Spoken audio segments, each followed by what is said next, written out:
6. 하나님의 섭리에 대한 묵상으로 얻는 유익. 이런 비방들이나 미친 헛소리들은 섭리에 대한 경건하고 거룩한 묵상을 통해서 쉽게 물리칠 수 있을 것입니다. 경건의 원리가 그런 묵상을 우리에게 명하는 것이요, 또한 그런 묵상을 통해서 가장 좋고 아름다운 열매를 얻는 것입니다.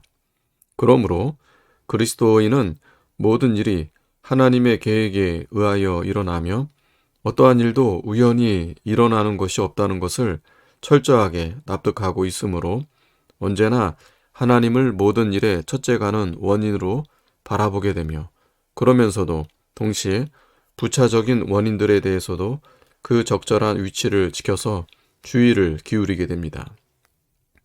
그리고 그렇게 되면 하나님의 특별하신 섭리가 계속 살펴서 자기를 보존하심으로 자기에게 유익이 되고 자기의 구원을 이루는 일 이외에는 그 어떠한 일도 일어나지 않을 것이라는 사실에 대해서 추호도 의심하지 않게 됩니다. 그런데 하나님이 먼저 사람을 다루시고 그 다음에 또한 나머지 피조물들도 다루심으로 신자는 하나님의 섭리가 양쪽 모두를 다스리신다는 것을 마음으로 확신하게 됩니다. 그리스도인들은 선인이든 악인이든 사람에 관한 한 그들의 계획과 뜻과 수고와 능력들이 모두 하나님의 손 아래 있으며, 또한 그것들이 하나님의 선택에 달려 있어서 그가 기뻐하시는 대로 그것들을 기울게도 하시고 그가 원하시는 대로 그것들을 억제하기도 하신다는 것을 마음으로 잘 알고 있는 것입니다. 하나님의 특별하신 섭리가 신자들의 복지를 돌보신다는 사실을 입증하는 분명한 약속들이 성경 도처에서 나타나고 있습니다. 내 짐을 여호와께 맡기라. 그가 너를 붙드시고 의인의 요동함을 영원히 허락하지 아니하시리로다. 너희 염려를 다 주께 맡기라. 이는 그가 너희를 돌보심이라.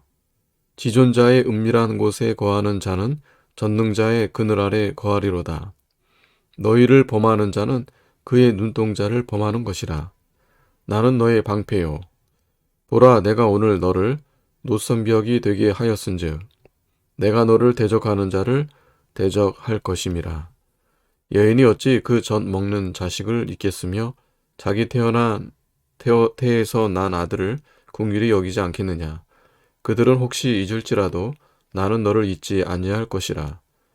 과연 성경 역사의 가장 주된 목적은 주께서 성도들의 길을 부지런히 보살피셔서 그들이 돌에 걸려 넘어지는 일조차도 없도록 하신다는 것을 가르치기 위한 것입니다.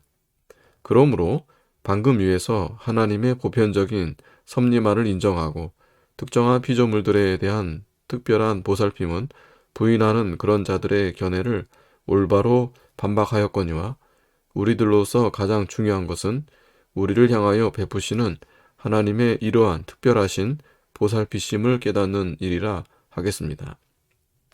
그리하여 그리스도께서는 아버지의 뜻이 아니고서는 작은 참새 한 마리도 땅에 떨어지지 않는다고 선언하시면서 곧바로 이어서 우리는 참새들보다 훨씬 더 귀함으로 하나님께서 모든 면밀한 보살피심으로 우리를 돌보신다는 것을 깨달아야 한다고 가르치시며, 또한 이를 더 확대시키셔서 하나님께서 우리의 머리카락까지도 다 세고 계신다는 것을 신뢰하도록 하시는 것입니다. 하나님의 뜻이 아니고서는 우리의 머리카락 하나까지도 떨어질 수가 없다면 그 이상 더 무엇을 바라겠는가? 이는 비단 인류 전반에만 해당되는 말이 아닙니다. 하나님께서 교회를 택하사 그의 거처가 되게 하셨으니 하나님께서 교회를 다스리시는 데에서 자신의 아버지다우신 보살피심을 특별히 드러내신다는 것은 의심 없는 사실인 것입니다. 7. 순경 중에 역사하는 하나님의 섭리.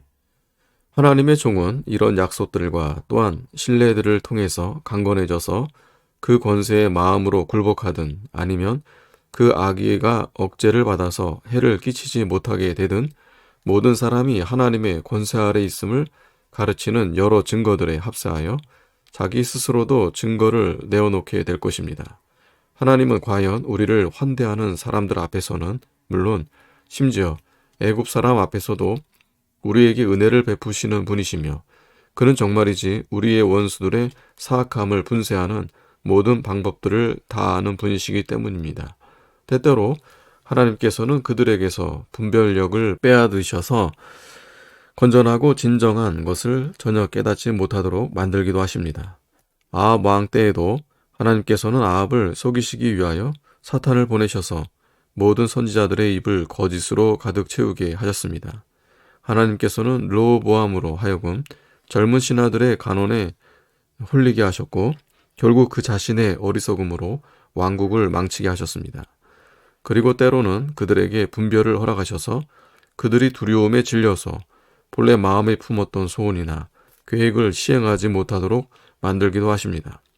뿐만 아니라 때로는 사람들이 육신의 정욕에 미쳐서 이런저런 일들을 충동적으로 저지르도록 허락하시면서도 정확한 순간에 그들의 포악함을 깨뜨리셔서 그들의 목적을 이루지 못하도록 만들기도 하십니다. 그리하여 아히도벨의 모략이 다윗에게 치명적인 해를 끼칠 뻔했으나 하나님께서는 그때가 오기 전에 미리 그것을 깨뜨려 버리신 것입니다. 이처럼 하나님께서는 자기 백성의 유익과 안전을 위하여 모든 피조물들을 다스리시며 그리하여 심지어 마귀조차도 하나님의 허락하심과 명령이 없이는 감히 욥을 겨냥하여 아무 일도 행할 수가 없었던 것을 보게 되는 것입니다. 이러한 지식을 갖게 되면 그 다음에 반드시 바람직한 결과들에 대한 마음의 감사와 역경중의 인내와 또한 미래에 대한 염려로부터의 놀라운 해방이 뒤따라오게 되는 법입니다.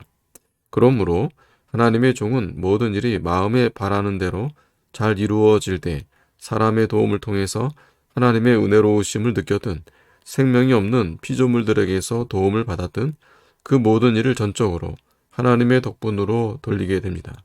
그들의 마음을 내게로 향하게 하시고 그들을 내게로 엮어주사 그들을 도구로 사용하셔서 내게 은혜를 베푸신 것이 모두 하나님이시로구나 라고 그 마음으로 생각하는 것입니다. 풍성한 열매들을 누리면서 그는 이렇게 생각할 것입니다. 하늘에 응답하셔서 하늘로 다시 땅에 응답하게 하시고 또한 그 땅이 다시 그 소산물에게 응답하게 하시는 분이 바로 여호와시로다. 그는 다른 일들에 있어서도 모든 일이 번창한다는 것이 오직 하나님의 축복으로 되는 것임을 의심하지 않을 것입니다. 그렇게도 많은 증거들로 교훈을 받으니 계속해서 감사하지 않을 수가 없을 것입니다. 8. 역경 중에 역사하는 하나님의 섭리. 또한 무언가 어려움이 닥친다 할지라도 그는 곧바로 마음을 높이 들어 하나님께로 향할 것이며 하나님의 손길에서 인내와 마음의 평안을 풍성하게 얻게 될 것입니다.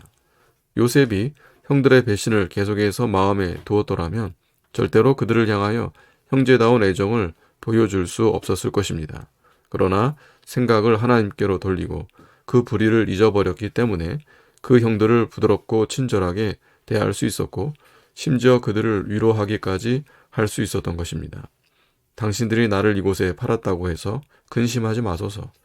하나님이 생명을 구원하시려고 나를 당신들보다 먼저 보내셨나이다. 당신들은 나를 해하려 하였으나 하나님은 그것을 선으로 바꾸사 오늘과 같이 많은 백성의 생명을 구원하게 하시려 하셨나니. 욥의 경우도 만일 갈대아 사람들의 잔악한 행위를 계속 마음에 두었더라면 즉시 보복하려 했을 것입니다.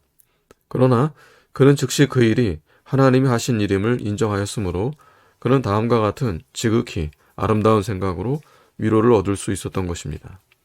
주신 이도 여호와시오 거두신 이도 여호와시오니 여호와의 이름이 찬송을 받으실지니이다. 다윗의 경우도 마찬가지입니다. 그가 시므이에게서 협박과 모욕을 당했을 때 그 사람에게 시선을 돌렸더라면 곧바로 부하들을 시켜 보복하였을 것입니다. 그러나 그런 주께서 개입하지 않으셨다면 시므이의 그런 행위가 일어나지 않았을 것임을 잘 알고 있었으므로 오히려 부하들을 진정시켰습니다. 여호와께서 그에게 명령하신 것이니 그가 저주하게 버려두라. 그는 다른 곳에서도 바로 이런 사상으로 자신의 깊은 슬픔을 가라앉혔습니다. 내가 잠잠하고 입을 열지 아니함은 주께서 이를 행하신 까닭이니이다. 끓어오르는 분노와 조급한 마음을 치료하는 것으로 과연 이보다 더 효과적인 것이 없다면 하나님의 섭리를 묵상하기를 배운 사람은 분명 굉장한 유익을 얻을 것이고 언제나 마음에 다음과 같은 생각을 떠올릴 수 있을 것입니다. 곧 주께서 그렇게 뜻하셨으니 반드시 견뎌야 마땅하다. 비단 그것을 대적하여 싸울 수가 없기 때문이기도 하거니와 주께서는 정의로우며 유익한 일 이외에는 어떠한 일도 뜻하시지 않기 때문이다. 정리하자면 혹시 사람들에게 억울하게 상처를 당할 때라도 그들의 악함에 대해서는 생각하지 말고 그렇게 하면 우리의 고통만 더 악화되고 우리의 마음에 복수할 생각만 날카롭게 일어날 뿐이니 하나님께로 올라가서 어떠한 원수가 악의로 우리를 대적한다 할지라도 그 모든 일이 하나님의 공의로우신 경륜에 따라 허락된 일이라는 사실을 확실히 믿기를 배우기를 명심해야 한다는 것입니다. 바울은 상처를 받은 것에 대해 보복할 마음을 갖지 않도록 절제시키기 위하여 우리의 싸움은 혈과 육에 대한 것이 아니요 우리의 영적 원수 마귀에 대한 것임을 지혜롭게 지적하여 우리로 하여금 그 싸움을 잘 대비하게 해주고 있습니다. 그러나 분노를 일으킬 모든 충동을 물리칠 수 있는 가장 유용한 교훈은 바로 하나님께서 마귀와 모든 악인들을 무장시켜 싸우게 하시며 친히 그 싸움의 재판장으로 앉아 계셔서 우리의 인내를 시험하신다는 것입니다. 그러나 우리를 짓누르는 파괴와 비참한 상황들이 사람을 통하지 않고 일어날 경우에도 우리는 모든 일이 잘 되는 것은 하나님의 축복에서 비롯되며 모든 환난은 그의 저주라는 율법의 가르침을 상기해야 할 것입니다. 다음과 같은 무서운 경고를 두려움으로 기억해야 할 것입니다. 너희가 내게 대항할진대 나 곧 나도 너희에게 대항하여 너희 죄로 말미암아 너희를 7배나 더 치리라. 이 말씀들은 사실 우리의 아둔함을 범죄로 여겨 책망하고 있는 것입니다. 우리는 모든 사람에게 다 있는 육신적인 생각으로 좋은 일이든 나쁜 일이든 어떤 일이 일어나든 간에 그저 우연히 일어나는 일로 치부해버리며 그리하여 하나님께서 베푸시는 은혜에 감격하여 그를 경배할 줄도 모르고 그것에 자극을 받아 죄를 무릅쓰고 회개할 줄도 모르니 말입니다. 이와 똑같은 이유로 예레미야와 아모스는 유대인들을 가혹하게 책망합니다. 그들이 선한 일이든 악한 일이든 하나님의 명령이 없이 일어난다고 생각하고 있었기 때문입니다. 이사야 선지자의 다음과 같은 선언도 동일한 의미를 지닙니다. 나는 빛도 짓고 어둠도 창조하며 나는 평안도 짓고 혼란도 창조하나니 나는 여호와라. 이 모든 일들을 행하는 자니라. 9. 부차적인 원인도 무시하지 않음. 뿐만 아니라 경건한 사람은 부차적인 원인들도 간과하지 않을 것입니다. 그는 자신에게 유익을 베풀어준 사람들을 하나님의 선하심을 섬기는 자들로 생각하기 때문에 그들이 베푼 인간적인 친절에 대해서 무시하지 않고 마음 깊은 곳으로부터 그들에게 신세를 졌다고 느끼며 자신이 무언가 보답해야 한다는 것을 진정으로 고백하며 기회가 닿는 대로 최선을 다하여 감사의 뜻을 전하려 할 것입니다. 간단히 말해서 자신이 받은 은혜에 대해서 주님을 근원으로 여겨 그에게 찬양과 공경을 돌리며 동시에 사람들을 하나님의 사역자들로서 존귀하게 여길 것이고 또한 하나님께서 그들을 사용하셔서 은혜를 베풀고자 하는 뜻을 가지셔서 그들에게 신세를 지게 되었다는 것을 인정하게 될 것입니다. 그리고 혹시 부주의나 태만으로 인하여 고통을 당하게 될 경우라도 이 경건한 사람은 그런 일이 하나님의 뜻에 따라서 일어났다고 결론을 내리면서도 동시에 그 책임을 자기 자신에게 돌릴 것입니다. 가령 그가 환자를 돌보는 책임을 맡았는데 그만 자신의 부주의로 그 환자가 사망했다고 하자. 이 경우 그 경건한 사람은 그 환자가 어쩔 수 없는 상황에 이르렀다는 것을 알고 있으면서도 그렇다고 해서 자신의 실수를 가볍게 여기지는 않을 것입니다. 오히려 자신의 의무를 성실하게 수행하지 않은 것이 분명하기 때문에 그 환자가 사망한 일을 자신의 과실 때문으로 받아들일 것입니다. 그리고 사기나 미리 계획된 악의에 의해서 살인이나 도둑질이 일어날 경우 그는 그런 범죄를 하나님의 섭리를 구실로 삼아 비유하지 않을 것이고 이런 악행에서 그는 하나님의 의로우심과 사람의 사악함을 이 둘 모두 스스로 분명히 나타나므로 분명하게 바라볼 것입니다. 그러나 미래의 사건들에 대해서는 특히 이런 류의 부차적인 원인들을 생각할 것입니다. 사람의 도움을 받아서 자신의 안전을 지킬 수 있을 경우는 그것을 하나님의 축복으로 간주할 것입니다. 그리고 그렇게 도울 수 있는 사람이 있을 때에는 그런 사람의 도움을 구하는 일이나 그들의 조언을 청하는 일을 꺼리지 않을 것이고, 또한 무엇이든 자기에게 도움을 줄 수 있는 것들이 있으면 그것은 모두 주께서 베푸신 것이라고 생각하여 그것들을 하나님의 섭리의 정당한 도구들로서 기꺼이 사용할 것입니다. 또한 자신이 지금 취하고 있는 조치들의 결과가 어떻게 될지를 확실히 알 수 없기 때문에, 물론 하나님께서 그의 유익을 위하여 모든 것들을 베푸신다는 것은 알고 있지만 자기에게 최상이라고 여겨지는 일을 최선을 다하여 열심히 추구할 것입니다. 그러나 동시에 이런저런 조치들을 취할 때 자기 자신의 생각을 따르지 않고 자기 자신을 하나님의 지혜에 맡겨서 하나님께서 올바른 목표로 나아가게 하시는 하나님의 인도하심을 따를 것입니다. 그러나 겉으로 드러난 후원이 있다고 해서 거기에 온통 기대고 확신 가운데에서 안심하거나 혹은 그런 것이 없을 때에는 그로 인하여 불안해하고 떨 정도로 그런 것을 신뢰하지는 않을 것입니다. 그는 언제나 오직 하나님의 섭리에만 생각을 고정시킬 것이고, 그리하여 현재의 상황에 대한 이런저런 궁리로 그 섭리에 대한 확고한 의지에서 벗어나지를 않을 것입니다. 그리하여 요압은 전쟁의 결과가 전적으로 하나님의 손에 달려 있다는 것을 인정하면서도 게으름에 빠지지 않고 자신이 부르심을 받은 의무를 부지런히 수행했던 것입니다. 그는 전쟁의 결과에 대한 결정을 여호와께 의탁하면서 이렇게 말하고 있습니다. 우리가 우리 백성과 우리 하나님의 성읍들을 위하여 담대히 하자. 여호와께서 선히 여기시는 대로 행하시기를 원하노라. 바로 이러한 지식이야말로 우리를 움직여 교만과 지나친 자신감을 제거해버리고 계속해서 하나님께 나아가 그를 의지하도록 우리를 이끌어 줄 것입니다. 그리고 하나님께서는 우리의 생각 속에 선한 소망을 든든하게 갖게 하실 것이고, 그리하여 우리는 확신과 용기를 갖고서 우리를 둘러싸고 있는 주위의 모든 위험 요소들을 조금도 주저하지 않고 대적할 것입니다. 10. 하나님의 섭리가 없는 인생의 비참함. 그렇기 때문에 경건한 사람의 마음에는 측량할 수 없는 행복이 있는 것입니다. 인간의 삶을 위협하는 악들이 무수하고 죽음의 위협도 무수합니다.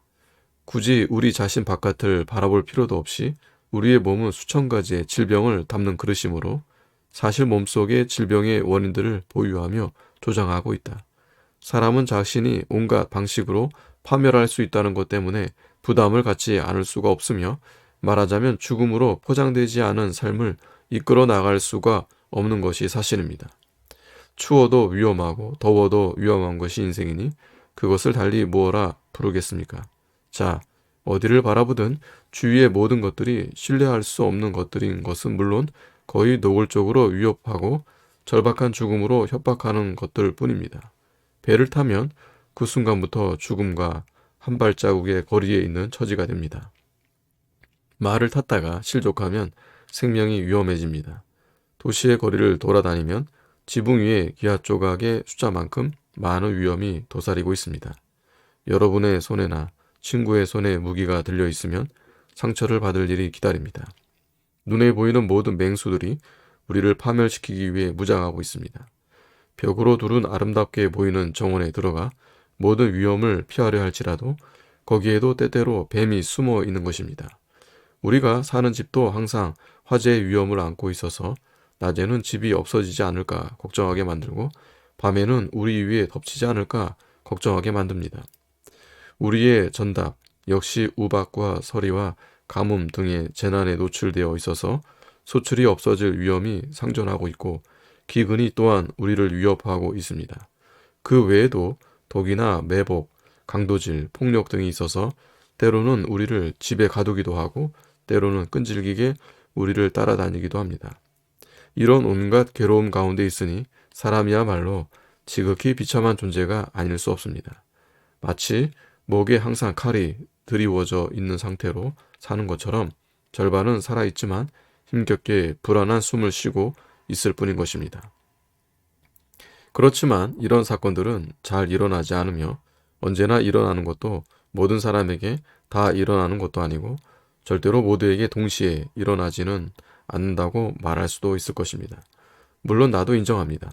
그러나 다른 사람들의 신뢰들을 접하면서 이런 일들이 우리에게도 얼마든지 일어날 수 있고 또한 우리의 생명이나 그 사람들의 생명이나 똑같이 예외가 없다는 것에 대해서 경고를 받으니 마치 그런 사건들이 우리에게 곧 일어나기라도 할 것처럼 두려움과 공포에 쌓이지 않을 수가 없는 것입니다. 그러니 이런 공포보다 더 끔찍한 재난을 상상할 수 있겠습니까? 게다가 하나님께서 만물의 영장인 사람을 맹목적인 온갖 운명의 공격을 받도록 하셨다고 말하면 하나님을 모독하는 죄를 범하는 것이 되고 말 것입니다. 그러나 여기서는 그저 사람이 운명의 지배를 받을 경우에 느끼게 될 비참함에 대해서만 말하는 것뿐입니다. 11. 하나님의 섭리가 주는 위로와 평안. 그러나 하나님의 섭리의 빛이 일단 경건한 사람에게 비치게 되면 그는 그 이전에 그를 짓눌러 오던 극심한 불안과 두려움에서는 물론 모든 염려에서 벗어나게 됩니다. 운명이라는 관념을 끔찍스럽게 여기는 것처럼 두려움 없이 담대히 하나님께 자신을 맡기기 때문입니다. 경건한 자에게는 하늘에 계신 아버지께서 모든 일을 그의 권세로 붙잡고 계시고 그의 권위와 뜻으로 다스리시며 그의 지혜로 주관하심으로 그의 결정이 없이는 아무 일도 일어날 수 없다는 것이야말로 위로가 되는 것입니다. 더 나아가서 그는 자기 자신이 하나님의 안전한 보호하심 속에 있고 또한 천사들의 보살피심에 맡겨져 있으므로 만물의 주관이신 하나님께서 기회를 주지 아니하시면 물도 불도 칼도 그를 해칠 수가 없다는 것을 아는 데에서 큰 위로를 얻습니다. 그리하여 시편은 이렇게 노래하고 있습니다. 그가 너를 새 사냥꾼의 올무에서와 심한 전염병에서 건지실 것이미로다. 그가 너를 그의 깃으로 덮으시리니 내가 그의 날개 아래 피하리로다. 그의 진실함은 방패와 손방패가 되시나니 너는 밤에 찾아오는 공포와 낮에 날아드는 화살과 어두울 때 퍼지는 전염병과 밝을 때 닥쳐오는 재앙을 두려워하지 아니하리로다. 또한 이로부터 성도의 기쁨에 벅찬 확신이 생겨나는 것입니다. 여호와는 내 편이시라. 내가 두려워하지 아니하리니 사람이 내게 어찌할까? 내가 두려워하지 아니하리니 혈육을 가진 사람이 내게 어찌하리까? 여호와는 나의 빛이요 구원이시니 내가 누구를 두려워하리요? 군대가 나를 대적하여 진칠지라도 내 마음이 두렵지 아니하며 내가 사망의 음침한 골짜기로 다닐지라도 해를 두려워하지 않으리라. 나는 항상 소망을 품고 주를 더욱더욱 찬송하리이다. 그들이 이처럼 절대로 넘어지지 않는 확신을 가지는 것이 세상은 목적이 이리저리 뒹구는 것 같지만 주께서 어디서나 일하고 계신다는 것을 알고 또한 하나님의 역사하심이 그들의 안전을 위한 것임을 신뢰하는 데에서 나오는 것이 아니고 무엇이겠습니까? 만일 그들의 안전이 마귀나 악인들의 공격을 받아 무너지고 만다면 하나님의 섭리를 기억하고 그것을 묵상하여 마음을 든든히 하기 전에는 곧바로 마음이 무너져 내리고 말 것입니다. 그러나 마귀와 그 모든 졸개들이 하나님의 손에 완전히 붙잡혀 있으므로 하나님의 허락이나 명령이 없이는 절대로 그들을 대적할 계획도 꾸밀 수가 없고 그런 계획을 꾸미고 나서도 절대로 그것을 실행에 옮길 수가 없다는 사실을 기억해야 할 것입니다. 또한 그들로서는 마귀와 그의 졸개들이 사슬에 매어 있을 뿐 아니라 하나님의 뜻을 섬기도록 붙잡혀 있다는 사실도 기억해야 할 것입니다. 이런 생각들을 하면 그들에게 풍성한 위로가 생겨날 것입니다. 마귀와 그 졸개들로 하여금 분노를 일으키게 하고 원하시는 방향으로 그것을 터뜨리도록 하시는 것이 모두 하나님께 속한 일이듯이 또한 그 일의 분량과 한계를 정하셔서 그들이 마구 자기들 마음대로 날뛰지 않도록 하시는 것도 역시 하나님께서 하시는 일이기 때문입니다. 바울은 이러한 확신에 힘입어서 한 구절에서는 자신의 여행 계획이 사탄에게 방해를 받았음을 말하고 그러면서도 다른 곳에서는 하나님의 허락하심으로 그 여행을 실행에 옮길 것을 말하고 있습니다. 만일 그가 사탄이 방해를 해서 여행을 하지 못했다고만 말했다면 사탄이 마치 하나님의 계획까지도 뒤집을 수 있기라도 한 것처럼 그에게 지나치게 큰 권세를 부여하는 것처럼 보였을 것입니다. 그런데 그는 우주의 통치자이신 하나님의 허락 여부에 그의 모든 여행이 달려있다고 선언함으로써 동시에 하나님의 허락이 없이는 사탄이 아무것도 이를 꾸밀 수가 없다는 것을 보여주고 있는 것입니다.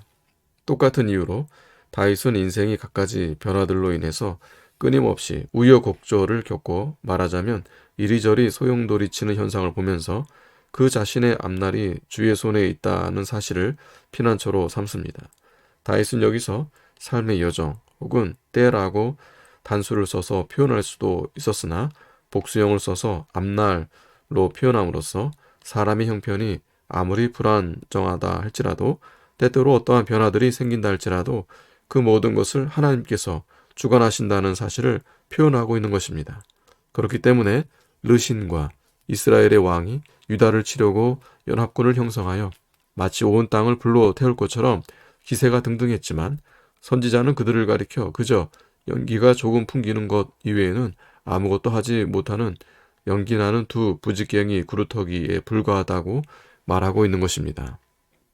또한 바로는 부귀와 막강한 군사력 때문에 모든 사람들이 두려워하는 존재였지만 하나님께서는 선지자를 통하여 그를 바다의 악어에 비유하고 그의 군대들은 물고기에 비유하면서 하나님이 바로와 그 군대를 갈고리에 꿰어 그 원하는 곳으로 끌고 가시겠다고 선언하시는 것입니다. 이 문제에 대해서는 더 이상 길게 논하지 않겠습니다. 주의를 기울여 살펴보면 하나님의 섭리에 대해 무지한 것이 가장 큰 비참함이요 또한 최고의 행복은 바로 그 섭리를 아는 데 있다는 것을 여러분 스스로 지각하게 될 것입니다.